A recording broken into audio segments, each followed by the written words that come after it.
Okay, so I'm a little annoyed because I was trying to fit it into this little useful tripod and it broke. And yeah, it's broken. This was very useful because I was putting it on top of a little chair and everything. Right now I have like a little ring light thing I'm using, so that I'll have to do now. So I've got some books that I put on hold myself, and then I've also got the Express book bag. So I'll start with the ones I put on hold first.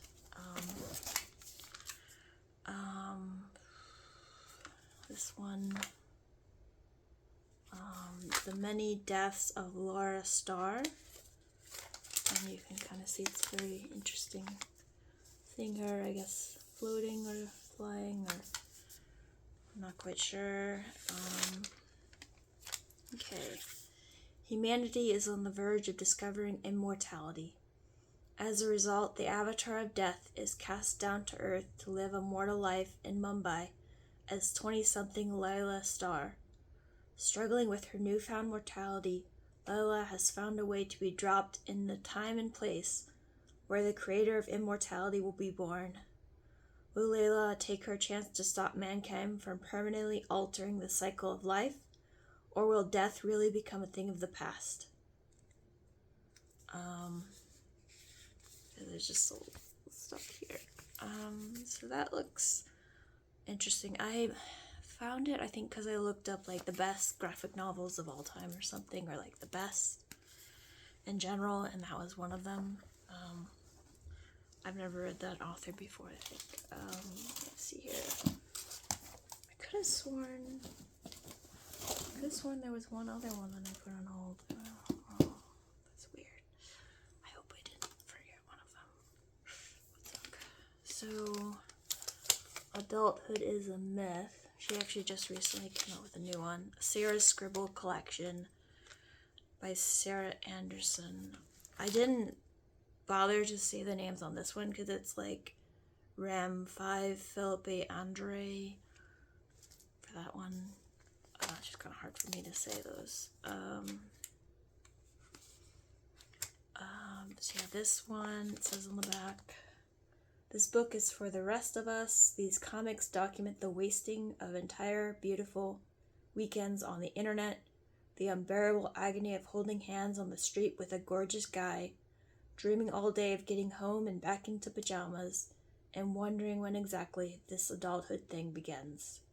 In other words, the horrors and awkwardness of young modern life.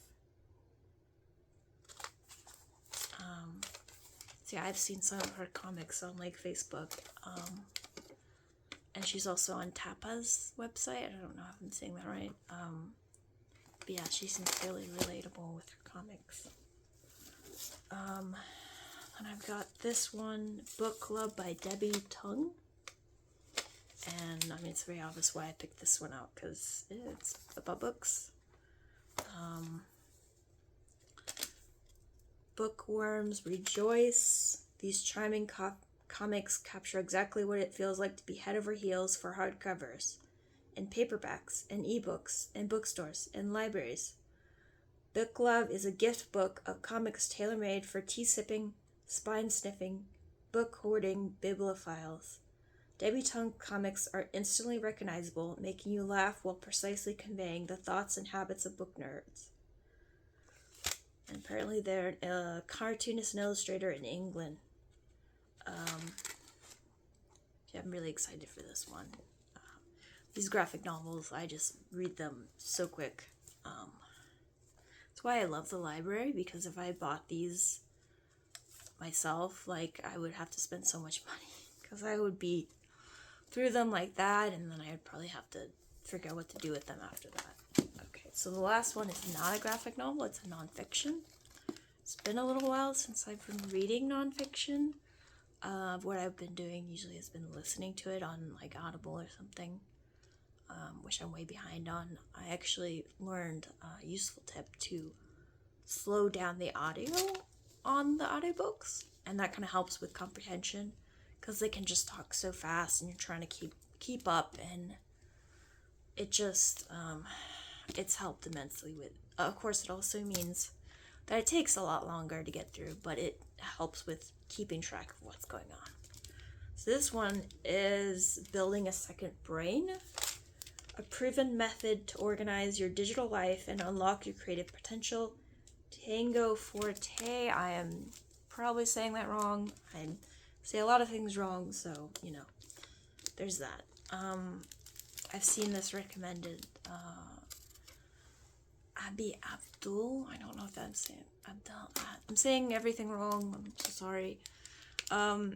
It says in the book cover, a revolutionary system to enhance your productivity, think more creatively, and remember and utilize the ideas that excite you. For the first time in history, we have instantaneous access to the world's knowledge. There has never been a better time to learn, to create new things, and to improve ourselves.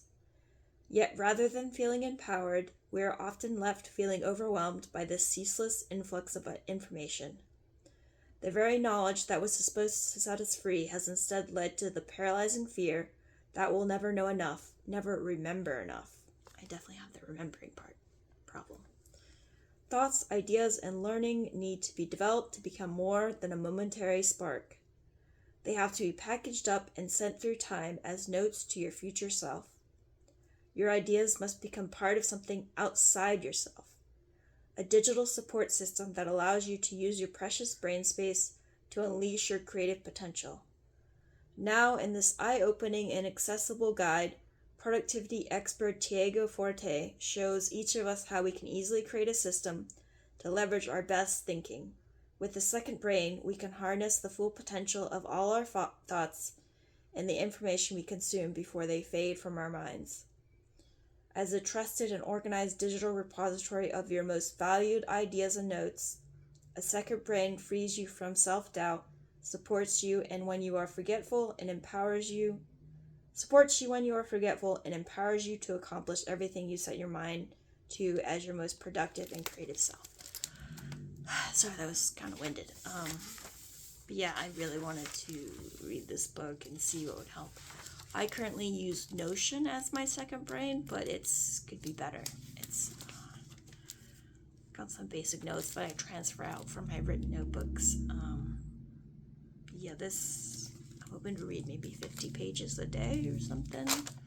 Finish it maybe 10 days, maybe. We'll see. So this is the Express book bag. As I've mentioned in other videos, you basically tell the librarians that you have genres you're interested in, and they will select 3 to 4 books that they think would be a good fit for you. The last selection, one of the books I had already read, which it was really good. I actually sent a copy to my dad. And then 2 of them I didn't read. One of them I didn't touch at all, and another one I tried to get into, but it just didn't hit right with me. And then another one I did finish.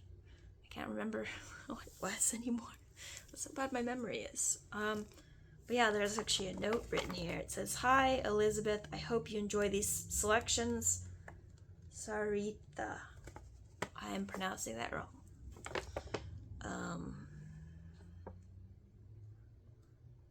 Okay, this is the piece of paper that has like the due dates, I guess. Okay. Put it down here because it's heavy. Oh, I fell over. Crap. Okay, I cannot pronounce this in Finch. The Darwin strain. So, I think this is like 2 authors, I guess. And one of them, I cannot pronounce this, so I'm just not gonna try. The Darwin strain, and it says at the top, "Filling the Void Left by Michael Crichton."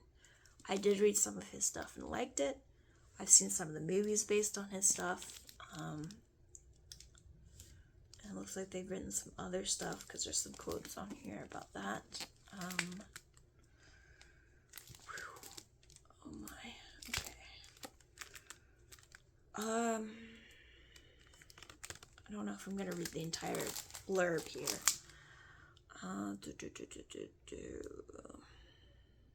Ooh, it says it's a page-turning blend of science, history, and suspense.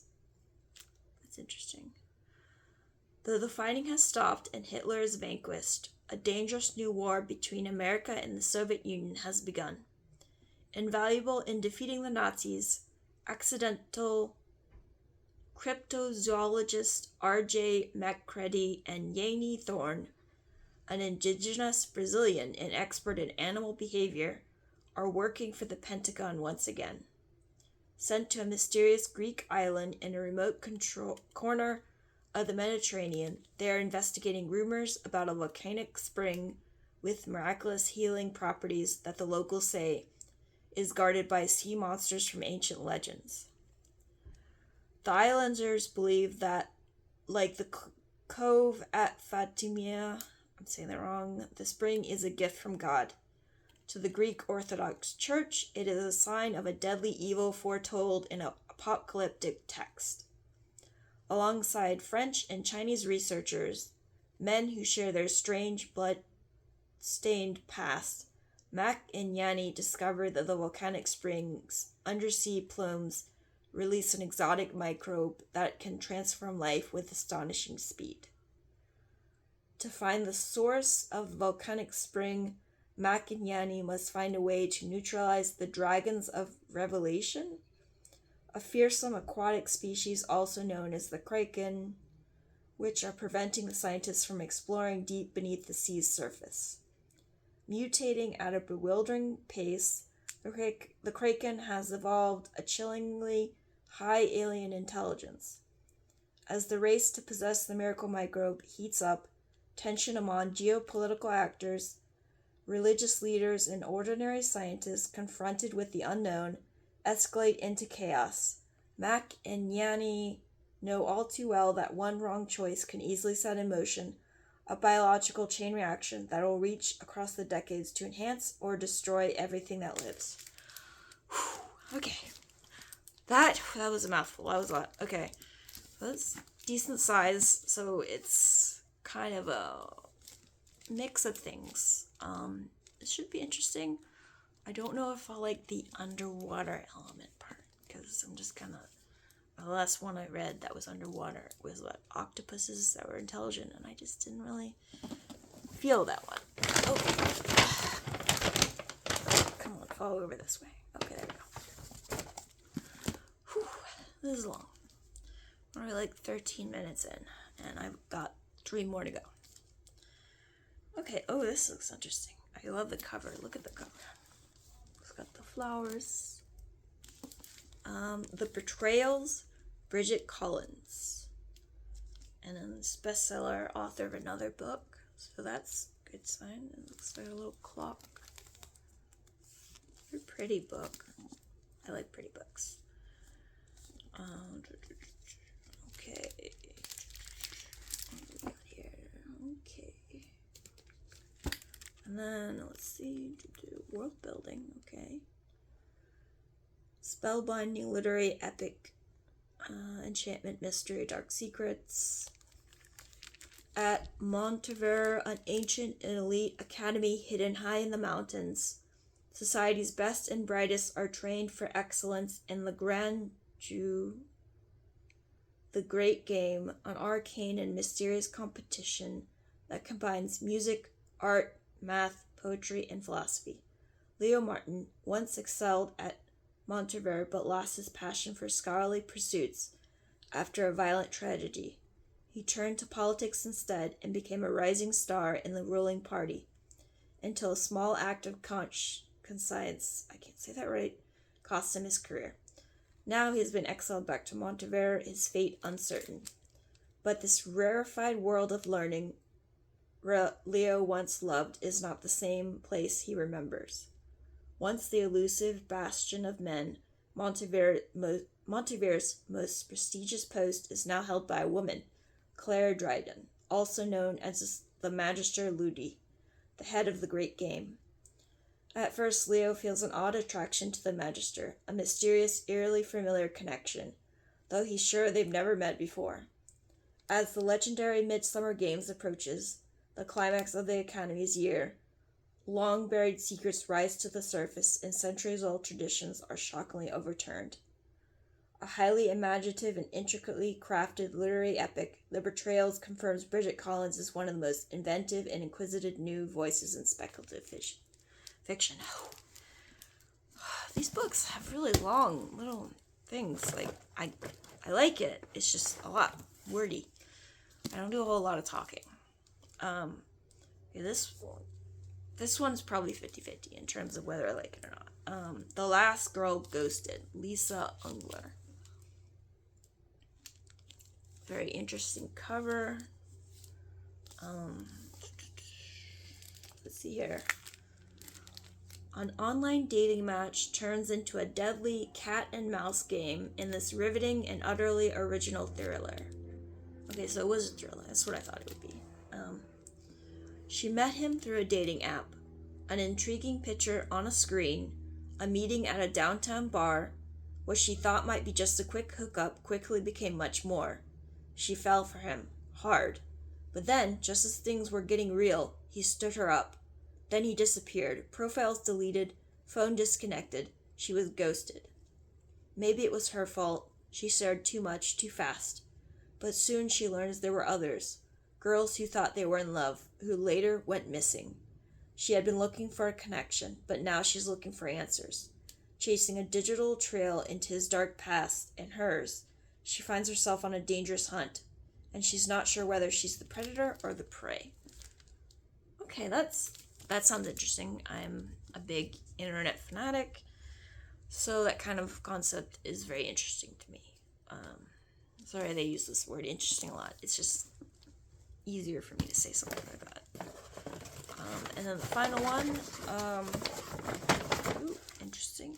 Don't Look for Me, Wendy Walker. And it's got the rain, and it's kind of golden rain, so it's kind of pretty. And then the side looks nice. That's also good size. Yeah, all these are great sizes, and I like the hardcover. With paperback, I get really worried about like tearing it. But with hardcovers, I just feel a little bit safer around them.